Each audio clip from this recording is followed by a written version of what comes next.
Hi Stampers! Today I'm back again with another card sketch to inspire you to make cards with more ease. Welcome to Stampin' with Diane. I'm Diane Evans and I'm an independent Canadian Stampin' Up demonstrator. If this is your first time stopping by, I'm so glad that you found me on YouTube. I hope that I can give you inspiration to make cards and other paper crafting projects. Make sure that you do subscribe to my YouTube channel below so that you'll be notified every time that I upload a new video. The Peony Garden Suite is just amazing, but I wanted to share a little technique that I did with these Dainty Diamonds embossing folder. So here's the card that we're going to make. And I don't know if you can see it, but it's very subtle, but it's with these Dainty Diamonds, something that I have done with this. Now this is the card sketch that we actually did do. So you can see I give the layers, I give the different sizes of the circles and everything else that I've done there. But you'll see in this card I substituted the circles for different objects there. And then I added a bit of bling around there as well. So let me show you what you need to make this card. You're going to need the Prize Peony bundle. That bundle, if you do buy it as a bundle, you save 10%. But right now, until June the 30th, you can get this bundle for free by joining my team. I think it's probably the best deal of the year. If you join my team here in Canada, but only in Canada can you do that, to join my team that is, you get $165 for $135. Plus you get any priced bundle in the new annual catalog for free. But to boot, you don't pay any shipping and you don't pay any taxes. And then you can stay for the discount and the community of Stampin' Up. Okay, so getting back to this card, I'm just going to put that up there. Other things that I've also used in this card are the Tasteful Label dies and the Forever Flourishing dies. I think these are the three things that I've used the most out of the whole catalog.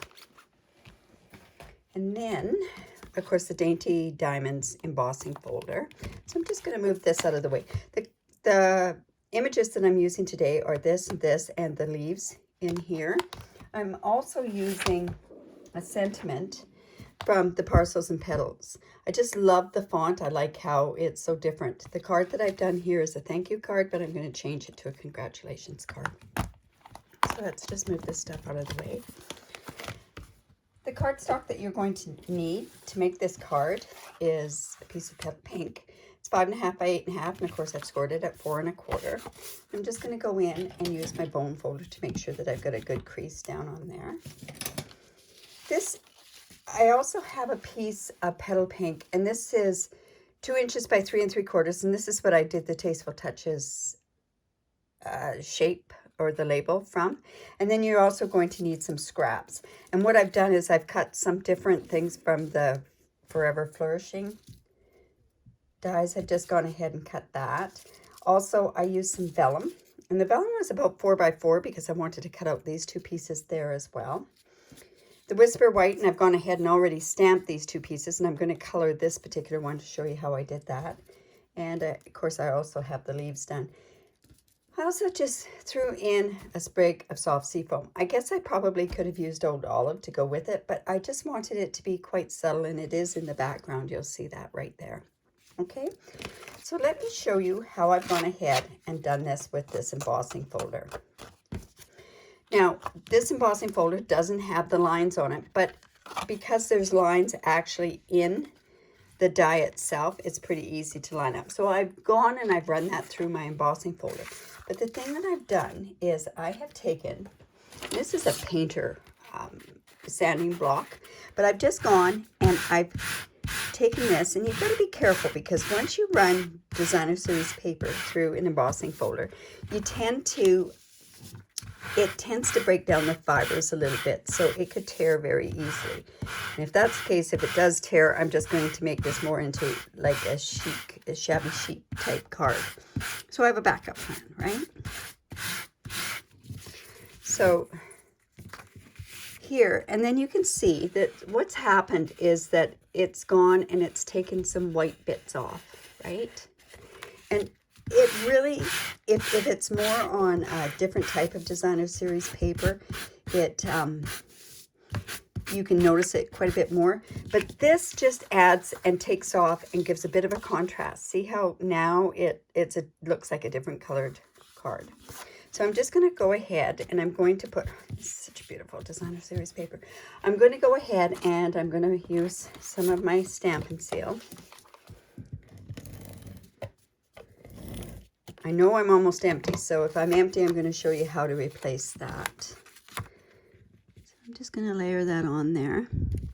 You know, one thing to layer, a lot of times, I have a hard time when I have the camera, but if you go corner to corner, sometimes it's a lot easier to layer. Then on this piece, what I'm going to do is I am going to just bring in some dimensionals. I might as well put the dimensionals on here. There's a right and a wrong side. Oh, you know what? I don't want those dimensionals on there yet. Let me just quickly take that one off. I'm going to figure out where I want to put that sentiment. So let me just, we'll leave that for a bit. Now, I have, like I said, colored the big peony and I've colored the leaves on here. So I want to show you with the little peony how I've colored that. Now these are the colors that I've used. I've used the light and the dark petal pink, the light calypso coral, light and dark old olive for the leaves, and then this for the center.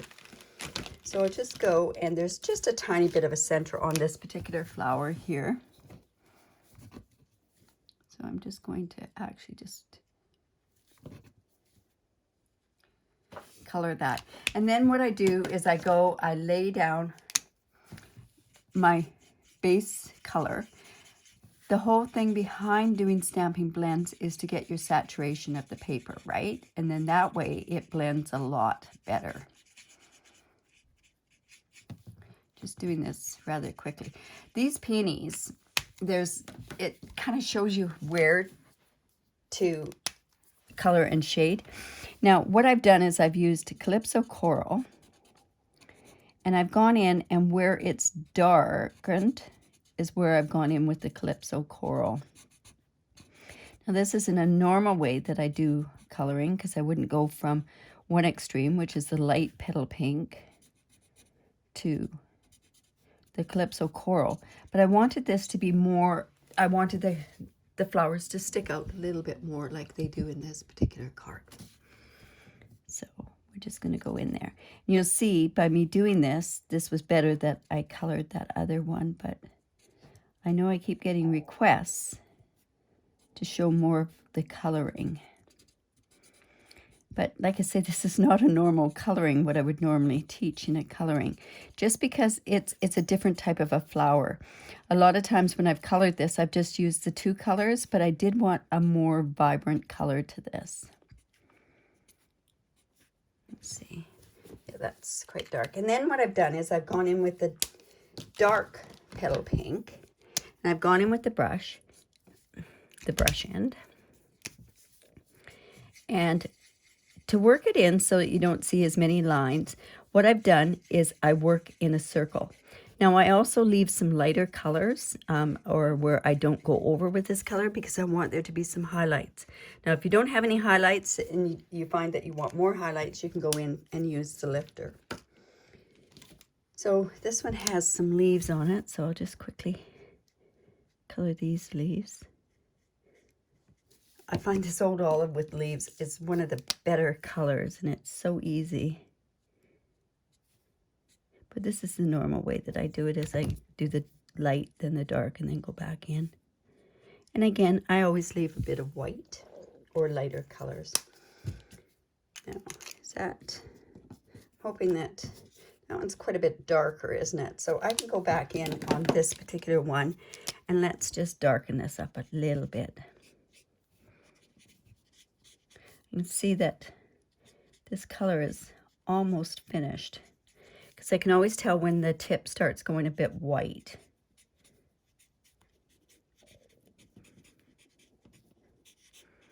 We just want that to be just a bit darker. Actually, a bigger flower is not going to look as intense as a smaller flower, right? And then I finished it off by using the Wink of Stella.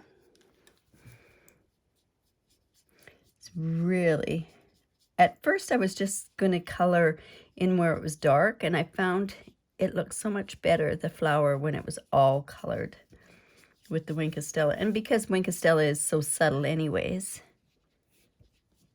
See how pretty that is when you leave the lighter colors in there.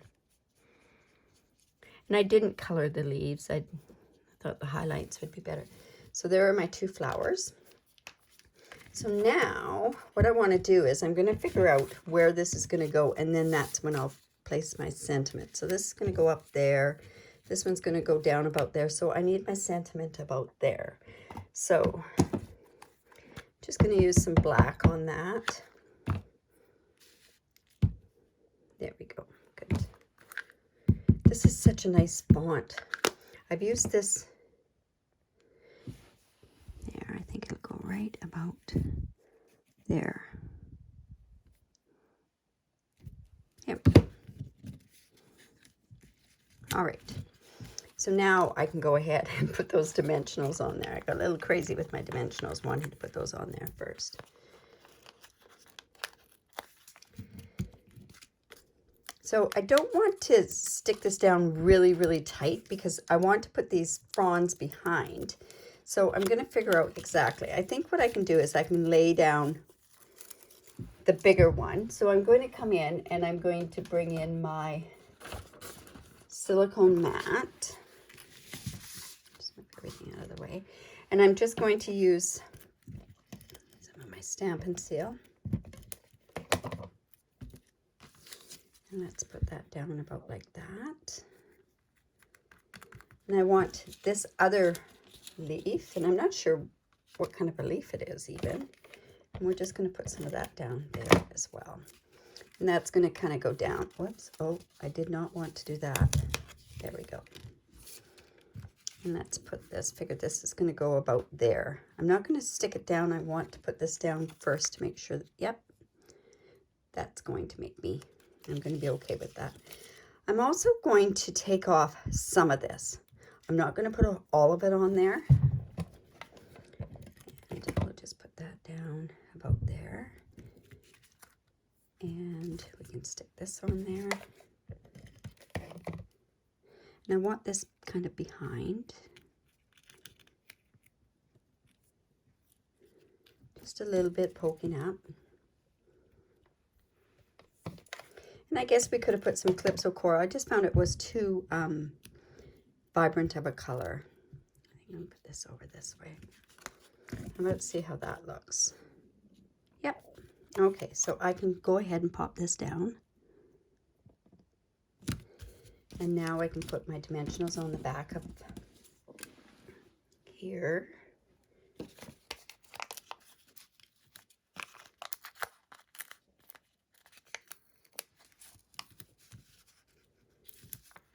Another one. I want to make sure it's good and popped up.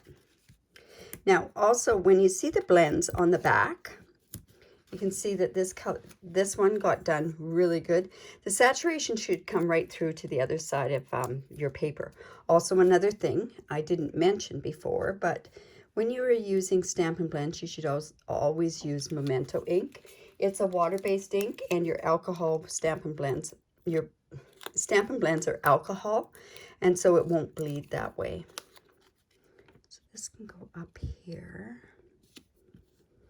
And then I can put these leaves strategically around there. I'm going to actually use my little dimensionals on this particular one. Bring my Take Your Pick tool. I can move this out of the way too. But yeah, I find that if you've done it properly, you're always going to have color in the back. Now, there are some downfalls to that, especially when you're doing certain cards, but you can always double back it afterwards you've colored it. But that's when you know that you've done really good coloring, is by the saturation that's showing through. Okay, so let's put one here and a little one up in the corner up here.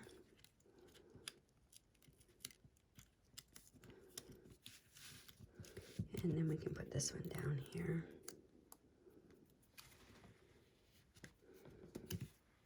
There. Now, you know what? I really think that I could probably use those faceted gems, those elegant ones. So I'm going to bring in my package of these. And let's see, do I want to use this color on there? It's kind of got a bit of white. So yeah, you know what? I am going to use that. They're so pretty. Take a look at them. You can see how they're faceted. And they look so nice with that dainty embossing folder. So we're going to put one right about there. And then I'm going to put another one down here. Yeah, that looks okay. Always remember to always put in uneven numbers. So there you have it. So what do you think of that? Let me know. Give me the thumbs up. Leave a comment below. Also, subscribe to my YouTube channel. That way, every time, like I say, every time that I upload a video, you will receive notification that I've uploaded the vehicle. Also, if you do live in Canada, I'd love to be your demonstrator. If you don't have a demonstrator, right? If you do have a demonstrator, by all means, shop with your demonstrator. But if you do not have a demonstrator, I'd love to be your demonstrator. This is the host code for this month. Every month I give away a free tutorial, and this month it happens to be on masculine cards. And also, don't forget about that fantastic offer of getting a free bundle. So have a great day. Bye for now.